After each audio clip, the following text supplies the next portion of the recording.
দোস্ত অবশেষে প্রতীক্ষার অবসান। বাংলাদেশ জাতীয় ফুটবল দলের জার্সিতে খেলতে দেশে এসেছেন হামজা চৌধুরী।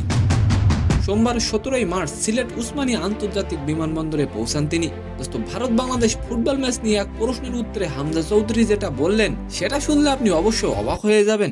এন্ড সেকেন্ড নিউজটি থাকবে দোস্ত বৈষম্য বিরোধী ছাত্র আন্দোলনের অন্যতম যোদ্ধা খান তালাত মাহমুদ রাফি। সোমবার 17ই মার্চ ফেসবুকে স্ট্যাটাস দিয়ে বিয়ের খবর জানান তিনি। দোস্ত রাফি তাহলে কাকে বিয়ে করলেন? তো নিউজ দুইটি জানতে অবশ্যই আশা করি ভিডিওটি সম্পূর্ণ দেখবেন।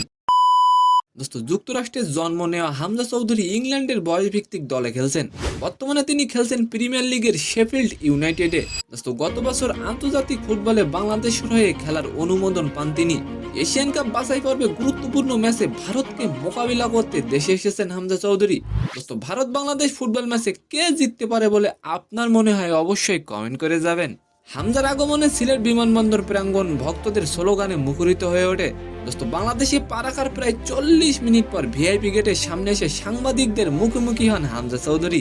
ভারত ম্যাচ নিয়ে হামজার প্রত্যাশা জানতে চাওয়া হলে হামজা বলেন, ইনশাল্লাহ আমরা উইন করবো। দোস্ত আর এবার আলোচনা করবো রাফির বিয়ে নিয়ে। দোস্ত সোমবার 17ই মার্চ ফেসবুকে স্ট্যাটাস দিয়ে বিয়ের খবর জানান খান তালাত মাহমুদ রাফি। মুহূর্তেই নেট দুনিয়ায় ভাইরাল হয়ে যায় রাফির এই পোস্ট।